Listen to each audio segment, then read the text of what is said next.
우리 노후는 우리가 알아서 할 것이니 너희들은 앞으로 걱정할 것 없다. 아버지의 발언에 자식들은 깜짝 놀랐습니다. 알아서 하신다는 말씀이 무슨 뜻이야? 자식들은 갑자기 머릿속이 복잡해졌지요. 아니, 재산이 30억이 넘는데 그럼 그 돈을 다 쓰시겠다는 뜻이야. 노후 걱정은 하지 말라는 아버지의 언급에도 자식들은 걱정이 많은 것 같네요. 무슨 사연일까요? 안녕하세요. 사연으로 마음을 읽는 채널 마음의 라디오에 오신 것을 환영합니다. 오늘은 수십억 재산을 다 쓰고 죽겠다는 한 노부부의 사연을 소개합니다. 어떤 사연일지 영상을 끝까지 시청해 주세요. 그럼 지금 바로 사연을 시작합니다. 70대인 신씨 부부는 노후 문제로 고민이 많았습니다. 저희 부모님이 예전에 요양원에서 돌아가셨습니다. 그 과정에서 요양원에서 맞이하는 죽음에 대해서 느낀 점이 많이 있었지요. 저희 부모님이 일찍부터 몸이 많이 좋지 않으셨어요. 제가 50대일 때 부모님이 다 70대셨는데 그때부터 두 분이 나란히 아주 많이 아프셨지요. 그땐 제가 한창 일하고 바쁠 때였어요. 아내하고도 맞벌이를 하고 있었고요. 애들도 다 독립하지도 못했던 때라 부모님을 집에서 다 모실 수가 없었습니다. 돈을 어떻게든 모아서 애들도 독립시켜야 했고 집에서 부모님을 봐줄 사람도 없었어요. 사람을 쓰자니 일한 돈이 다 비용으로 나가게 생겨서 그럴 엄두조차 내지를 못했어요. 그때 큰 애가 대학생이고 둘째가 아직도 고등학생이고 했거든요. 마음 같아서는 어떻게든 부모님을 제 손으로 돌봐드리고 싶었는데 너무 여력이 없더라고요. 부모님 노후 책임지려다가 돈도 못 모으고 죽도 밥도 안 될 것 같고 아이들 미래까지 다 망칠 것 같았어요. 괜히 효도하려다가 내 가정이 박살날 수도 있겠다는 생각이 들었습니다. 그래서 어쩔 수 없이 요양원에 모셨어요. 그 과정에서 너무 마음이 아팠습니다. 아프신 부모님을 요양원에 모실 수밖에 없었던 신씨 부부. 신씨는 그 일을 아직도 내내 마음 아파하고 있었습니다. 요양원에 모시고 나서 1년 정도 후에 두 분이 다 돌아가시게 되었습니다. 이미 많이 아프시던 상태이긴 했지만 두 분을 다 요양원에 모시면서 저 스스로를 얼마나 자책했는지 몰라요. 하지만 막상 다시 그때로 돌아간다고 해도 제가 다른 선택을 하기는 힘들었을 거예요. 아직도 자리 잡지 못한 두 아이의 미래와 우리 가정의 안위가 달려 있었으니까요. 부모님은 재산이 거의 없으셨어요. 그래서 부모님 노후는 온전히 제 몫이었거든요. 제가 장남이었고 동생들은 저보다 형편이 더 좋지 않았습니다. 그래서 누구한테 의지를 할 수도 없는 상황이었지요. 도저히 아픈 두 분을 집에서 감당할 여력이 없었습니다. 아직도 그 죄책감에서 저는 자유롭지가 못해요. 그때 내가 조금만 더 능력이 있었더라면, 내가 조금만 더 재산이 많았더라면, 그런 생각을 아직도 수없이도 많이 하곤 해요. 부모님을 요양원에 모신 일로 아직도 자책을 하는 신씨. 그 일은 신씨 자신의 노후 문제에 큰 영향을 끼쳤습니다. 부모님을 찾아뵈러 요양원에 갈 때마다 두 분은 늘 집에 가고 싶다는 말씀을 하셨어요. 하지만 부모님을 집에 모셨다가는 단 하루도 제가 편하지를 못했겠지요. 부모님도 힘든 시간을 보내셨겠지만 저도 마음이 아직까지도 편치를 못해요. 그렇게 부모님이 떠나시고 나서 저는 그때 결심을 하게 됐습니다. 나는 무슨 일이 있어도 절대 자식들에게 이런 부담은 주지 않겠다고 말이지요. 이런 마음의 부채감을 절대 내 자식들은 몰랐으면 해요. 신씨는 그렇게 결심을 했습니다. 그리고 평생에 걸쳐 열심히 일해서 재산을 불렸습니다. 아내하고 맞벌이를 하고 재테크를 하면서 재산은 점점 늘어나게 되었지요. 신씨가 70대가 되었을 땐 자산 규모가 30억에 달하는 부자가 되어 있었습니다. 참 뿌듯하지요. 그래도 물불 안 가리고 미친 듯이 일해서 재산을 이 정도 모아놓았다는 사실이 자랑스럽습니다. 남들 다 여행 가고 쇼핑하고 골프 칠 때 저는 그런 걸 하나도 하지 않았어요. 아끼고 또 아껴서 모은 재산이라 저는 자부심이 있습니다. 우리 아내도 사치한 적이 없어요. 그 흔한 명품 가방 하나 없이 살았지요. 내가 그 사람한테 너무 고마워요. 지금도 사준다고 해도 도통 관심이 없어 해요. 그냥 같이 맛있는 거 사 먹고 등산 다니고 그런 걸로 만족하는 소탈한 사람입니다. 제가 참 복이 많지요. 신 씨는 자신의 삶에 무척이나 만족했습니다. 그런 신 씨의 유일한 고민은 노후 대책입니다. 제 부모님 일을 겪어보니 저는 자식들한테 부담이나 죄책감을 주고 싶지 않아요. 그렇다고 제가 제 발로 요양원에 가기는 더 싫더라고요. 사실 아내는 재산을 자식들에게 어느 정도는 물려주고 싶어 합니다.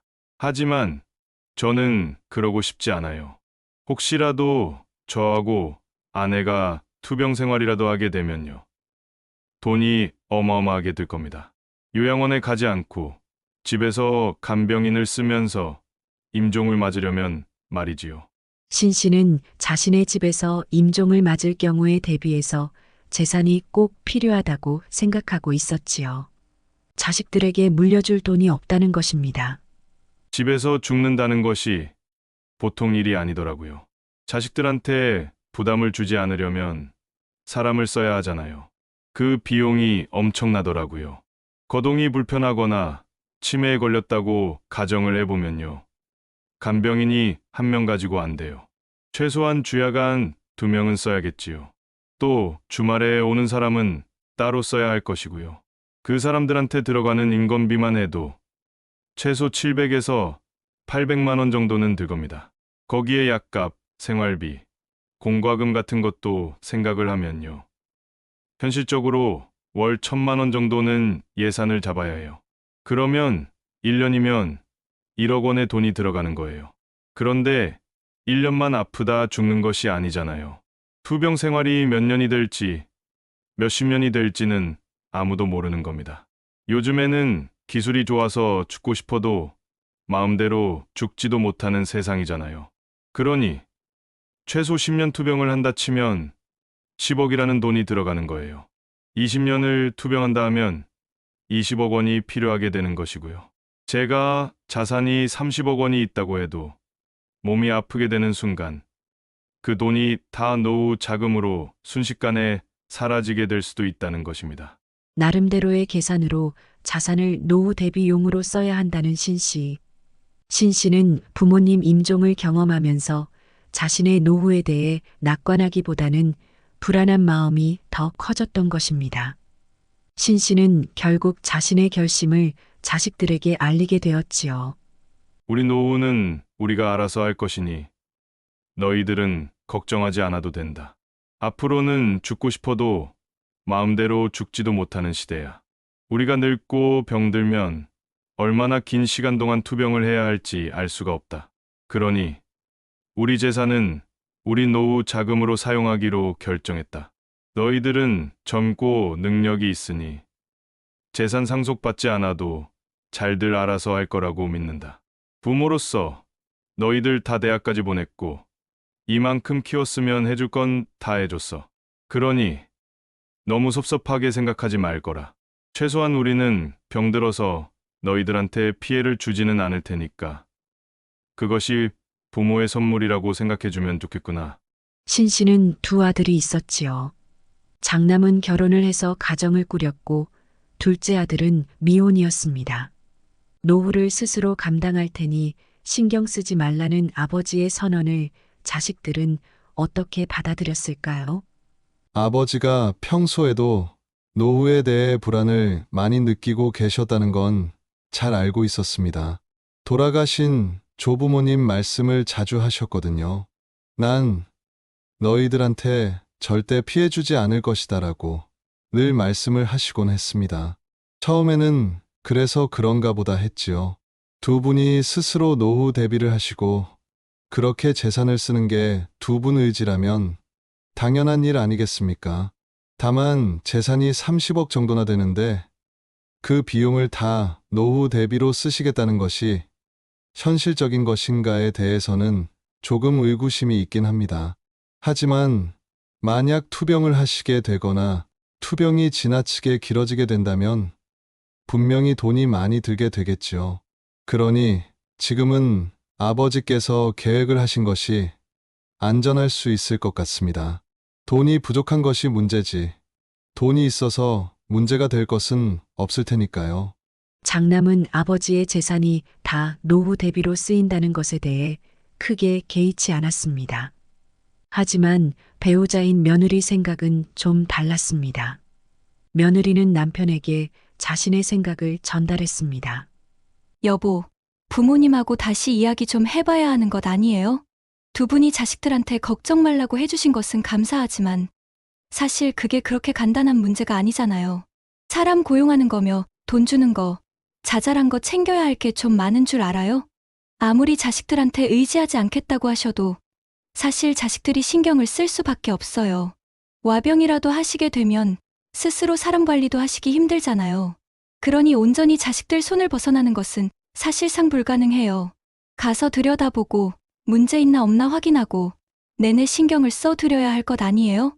아내의 말은 타당하게 들렸습니다. 그 말에 장남도 귀를 기울이게 되었지요. 친정 쪽에 이모 할머님이 돌아가실 때 투병 생활을 20년이 넘게 하셨는데 재산이 많으셔서 자식들은 간병을 하지는 않았어요.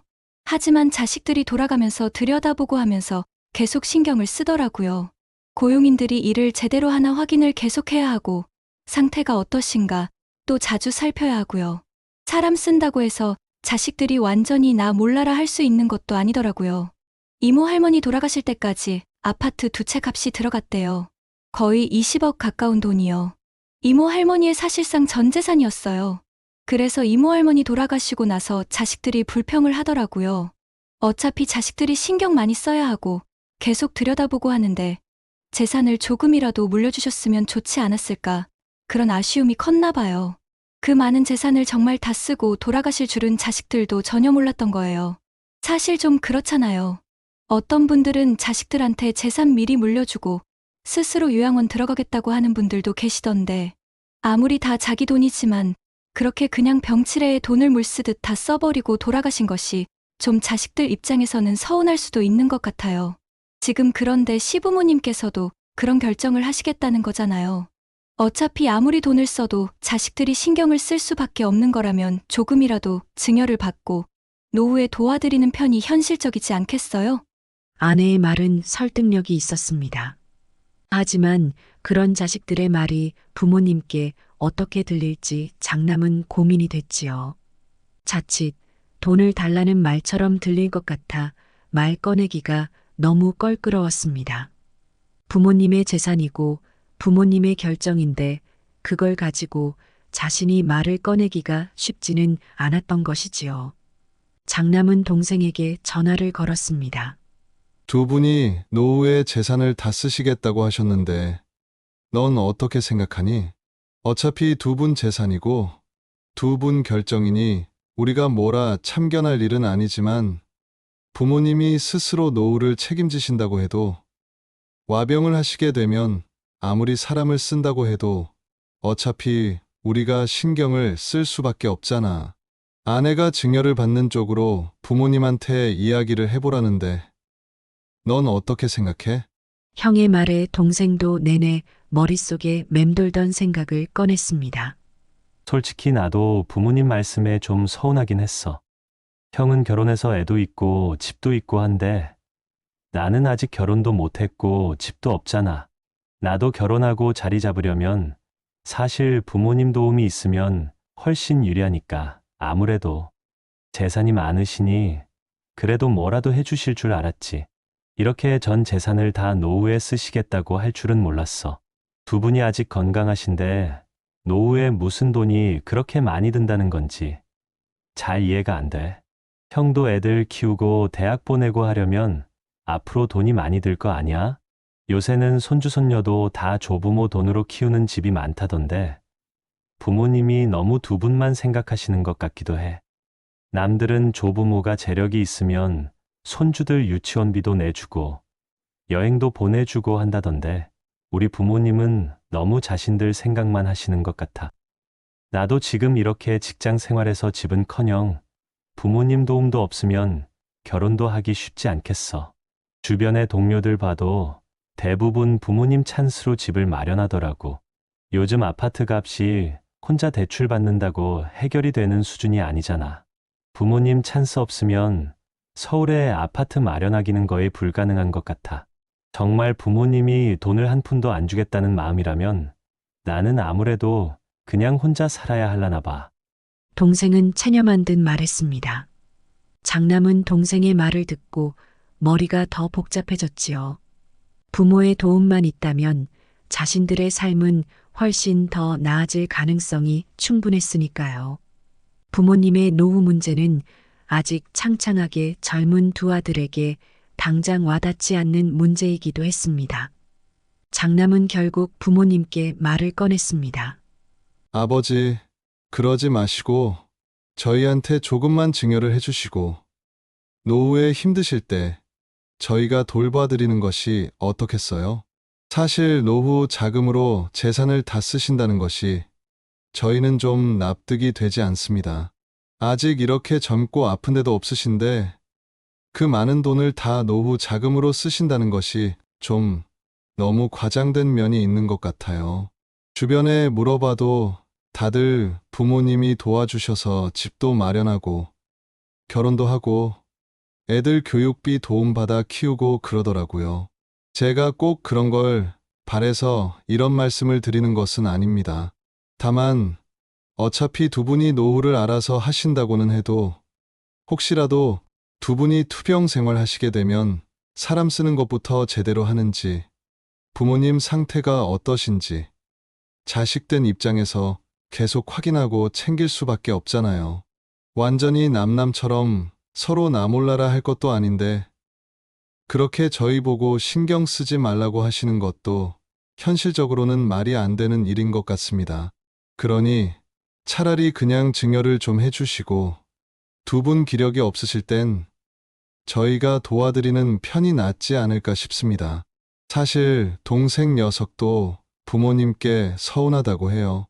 요새 서울에 신혼집이라도 마련하려면 혼자 대출 받아가지고는 생활이 불가능할 정도잖아요. 대부분 다 부모님 도움 얻어서 집을 마련하는데 재산을 다 노후에 쓰시겠다고 하니까 동생이 좀 많이 실망한 것 같더라고요. 그냥 혼자 살아야 할 것 같다고 하더라고요. 두 분 노후 계획에 대해 조금 생각을 바꿔주시면 어떨까 해서 염치를 무릅쓰고 한번 말씀드려봤습니다. 장남은 어렵게 말을 꺼냈습니다. 부모님께 이런 말을 한다는 것이 구차스럽고 또 불편했습니다. 부모님 재산은 부모님의 것인데 이런 말을 하는 자신이 마치 페르나가 된 것 같고 염치 없는 자식이 된 기분마저 들었습니다. 그럼에도 아직 어린 자녀들을 대학까지 보낼 생각, 신혼집도 마련하지 못할 것 같아 혼자 살겠다는 동생, 그리고 어차피 노후를 자식들이 챙길 수밖에 없다는 아내의 말들을 떠올리며 용기를 냈던 것이지요. 하지만 아버지의 입에서 나온 말은 냉정하기 그지없었습니다. 그걸 말이라고 하는 것이냐? 너희들은 앞으로 살 날이 창창하고 젊은데 부모 돈이 대체 왜 필요하다는 거냐? 나라고 이 재산을 모으는 것이 쉬웠는 줄 아니? 너희 엄마하고 나하고 둘이 악착같이 일해서 번 재산이야. 너희 엄마는 그 잘난 명품 가방 하나 없는 사람이야. 너희들은 뭐냐? 너희들은 벌써부터 할 거 다 하고 돈 쓸 것 다 쓰면서 살고 있잖아. 그러면서 내가 내 재산을 노후에다 쓰겠다는데 지금 그걸 말이라고 하고 있어? 남의 부모 핑계 대지 말거라. 그 부모들은 그렇게 자식들한테 돈 물려주고 요양원에 보내지고 결국 그곳에서 비참하게 죽게 될 테니까. 난 그렇게 죽기 싫으니 내 재산 내가 쓰고 죽겠다는데 대체 너희들이 뭔데 나한테 이딴 소리를 하는 거야? 아버지는 딱 잘라 말했어요. 장남은 가뜩이나 용기를 내서 했던 말인데 아버지가 나무라자 낯이 뜨겁고 몸 둘 바를 몰랐습니다. 그러면서도 억울하다는 생각이 들었지요. 아버지, 말씀이 좀 지나치세요. 저희가 뭘 그렇게 쓸 거 다 쓰고 있다는 말씀이세요? 아버지 살던 시대와 지금은 또 다릅니다. 물가도 어마어마하게 비싸졌고요. 임금은 그대로인데도요. 먹고 살기가 과거보다 지금이 더 힘들다고요. 그리고 솔직히 아버지는 할아버지, 할머니를 요양원에 보내셨잖아요. 그러니까 그 재산을 모으실 수 있으셨던 것 아니에요? 아버지도 그렇게 하셨으면서 저희한테 이렇게 야박하게 구시는 건 너무 하시는 것 아닌가요? 장남의 입에서 나온 말에 아버지는 기가 막혔지요. 그 말이 정확한 사실이었지만 그래도 아버지는 화가 났습니다. 지금 뚫린 입이라고. 그게 너 지금 아버지한테 할 말이냐? 내가 너희들 키우고 먹고 살기 힘들어서 어쩔 수 없이 부모님을 요양원에 모셨지. 나라고 그러고 싶어서 그랬겠냐? 내가 부모님을 요양원에 보내고 평생 후회하고 죄책감에 시달리면서 산 것을 너도 잘 알면서 어떻게 나한테 그런 말을 할 수가 있니? 내가 부모님 요양원에서 임종하셨을 때 무슨 결심을 했는지 넌 잘 알 것 아니냐? 그렇게 돌아가시는 부모님 보면서 나는 그 이후 수십 년을 죄책감에 시달렸어. 그래서 너희들만큼은 그런 짐을 넘겨주지 않으려고 결심했던 거야.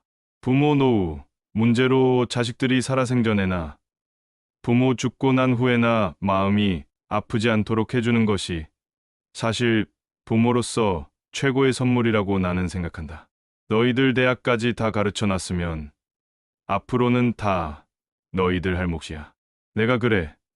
부모님 요양원 보낸 덕분에 재산을 모았다 쳐. 그 덕에 너희들은 나하고 너희 엄마 노후 부담 없으니 그것만큼 다행스러운 일이 어디 있냐. 지금은 당장 너희들이 재산 못 물려받는 것이 억울하겠지만 생각을 해봐라. 몇 억 물려받고 부모가 몇십 년간 계속 아프다고 생각을 해봐. 너희들이 그걸 감당이나 하겠니? 결국 너희들도 부모를 요양원 보내겠다는 생각이나 하게 되겠지. 나는 너희들이 아무리 효자라도 사람은 다 똑같다고 생각해. 너희들이라고 돈 없고 몸 힘든데 아픈 부모 봉양을 어디까지 할 수 있겠어? 그러니 아예 내가 너희들 그런 짐에서 벗어나게 해주겠다는 것 아니야. 당장 재산 못 물려받는다는 것만 생각하지 말고 나중 일을 생각할 줄 알아야지. 신 씨는 장남에게 자신의 생각을 전했습니다. 장남은 여전히 부모님이 노후에 대해 지나치게 걱정이 많다는 생각을 하고 있었지요.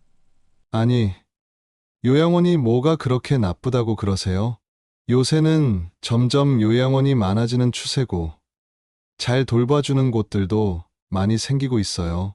어차피 와병을 하시게 되면 집에서 누워있으나 요양원에 누워있으나 마찬가지잖아요. 가만히 누워서 매달 1,000만 원씩 쓰는 것이 정말 말이 된다고 생각하시는 거예요? 자식들 재산 물려주고 자발적으로 요양원에 가시는 분들도 많다고 들었어요. 그런데도 아버지는 그냥 그렇게 평생 모은 재산을 간병비로 다 쓰시겠다는 겁니까? 아버지가 뜻을 굽히지 않자 아들도 자신의 의견을 주장했지요. 아들의 말을 아버지는 도저히 받아들일 수가 없었어요. 아니, 너 지금 그럼 나보고 간병비로 쓰기 아까우니 요양원이나 들어가서 죽으라는 말이냐? 정말 보자 하니까 괘씸하기 이를 데가 없는 소리를 하고 있네. 내 돈을 내가 내 마음대로 쓰겠다는데 너희들이 뭔데 감히 나한테 그런 소리를 하는 거야? 너 말하는 것 보니까 조금이라도 물려주고 싶은 마음이 싹 다 사라지는구나. 내가 아프던 아프지 않던 내 돈은 다 내가 어떻게든 쓰고 죽을 테니까 그런 줄 알아. 알았냐? 단 한 푼도 받아갈 생각일랑 절대 하지 말아라. 아버지는 버럭 역정을 냈고 아들과의 대화는 그렇게 끊기게 되었습니다. 집에 온 장남은 아내와 대화를 나누었지요. 괜히 말 꺼냈다가 안 꺼내느니 못한 대화가 되어버렸어. 혹시라도 돌아가시고 나서 재산이 남으면 그거라도 물려받았으면 됐을 텐데. 미리 말을 꺼내는 바람에 아버지가 많이 화가 나신 것 같아. 그래도 그렇지. 30억을 다 쓰시겠다는 건 좀 심한 거 아니야? 부모님 재산이긴 하지만 정말 너무하신다는 생각이 든다. 노후 알아서 하시는 건 감사한데 정말 이렇게까지 하시는 게 맞는 건지. 정말 아프시게 되면 그래도 자식들이 뭐라도 챙겨야 할 텐데. 무슨 생각으로 저러시는지 모르겠다. 장남은 복잡한 심경이었어요. 아내가 말했습니다. 절대 요양원에는 안 가고 싶으신 거겠죠. 조부모님 요양원에서 돌아가신 것 때문에 충격이 크셨나 봐요. 어쩔 수 없죠, 뭐. 그래도 평소 건강이 괜찮으신 편이니까. 그 재산을 설마 다 간병비로 다 쓰시지는 않을 수도 있잖아. 그러니 너무 걱정 말아요. 또 나중에 몸 아프시고 하면 마음이 바뀌실 수도 있지 않겠어요? 장남 부부는 아쉽고 섭섭한 마음을 그렇게 달랠 수밖에 없었습니다. 아버지인 신 씨는 정말로 30억이라는 재산을 다 쓸 생각이었던 걸까요? 네. 저는 정말로 내 재산을 다 쓰고 가려고 합니다. 본래 예전에는 재산이 어느 정도 생기면 아들들한테 집 한 채씩은 해주려고 했어요. 하지만 살아보니까 요양원에 가지 않으려면 노후에 생각보다 돈이 많이 들더라고요. 노후에 간병인이라도 쓰게 된다면 1년에 1억은 잡아야 하고 투병을 한 20년이라도 한다고 계산하면 20억이 필요하지 않습니까? 아들은 어차피 아플 거 요양원에서 아프면 어떠냐고 하는데 아니 대체 내가 내 돈이 있는데 그런 곳에 왜 들어가야 하는 겁니까? 자식들 마음을 몰라서가 아니에요. 아직 젊은 애들이 요양원에 대해서 무슨 생각이 있겠어요. 그런 곳에서 어떻게 사람답게 대우받으면서 살 수가 있겠습니까? 저는 어쩔 수 없이 부모님을 요양원에 모시고 그걸 기회로 돈을 모을 수 있었지요. 하지만 부모님을 모시는 사람들을 보면요. 돈은 돈대로 들고 또 시간도 많이 뺏기기 때문에 돈을 모을 기회조차 박탈당하는 경우가 많습니다. 아픈 노인을 24시간 돌본다는 일이 보통 일이 아니에요. 저도 나이가 있다 보니 그런 경우를 이제 흔히 보게 됩니다. 부모가 재산이 있다면 다행이지만 그렇지 못하면 자식까지도 같이 인생을 말아 먹게 되는 거예요. 저는 절대 자식 인생을 제 노후로 발목 잡히게 하지는 않을 겁니다. 재산을 노후에 어떻게 쓸 것인지에 대해 신념이 확고한 신 씨였습니다. 그럼에도 불구하고 재산을 물려주지 않아 자식들이 서운해하는 것을 어떻게 감당할 생각일까요? 자식들 주고 싶어서 돈을 모은 게 아니에요. 내가 간병비로 다 쓰던 어디 기부를 해버리던 그건 자식들이 알 바가 아니잖아요. 지들도 저처럼 열심히 일해서 재산을 모으면 될 일이지. 저한테 서운해할 일은 아니라고 생각합니다. 주변에 재산 미리 자식한테 증여해준 친구들 보면요.